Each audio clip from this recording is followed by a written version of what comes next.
بیا از حرکت امام حسین، این حرکت خدایی.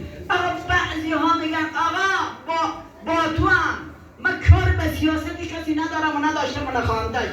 یه بعضی ها میگن بخواه این رو خاموش کنه. نه آقا ببین یه تاریخچه عرض کنم خدمت شما. اونایی که نمیفهمن بفهمن، اونایی که نمیدانن بدانن.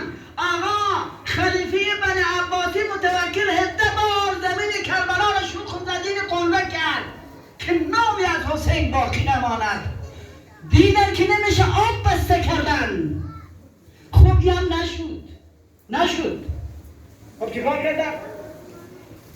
یه هزینه انگفتی برای زیارت امام حسین گذاشتن که هر کسی برن، مثلا توانایی نداشته. خیلی ها به زحمت میگولی این هزینه را پوره میکردن. اینا به قول ما و شما یک روزی گفتن آقا هر کسی زیارت امام حسین برون یه دست و یه پا بدن.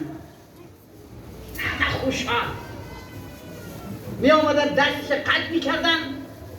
متوکل عباسی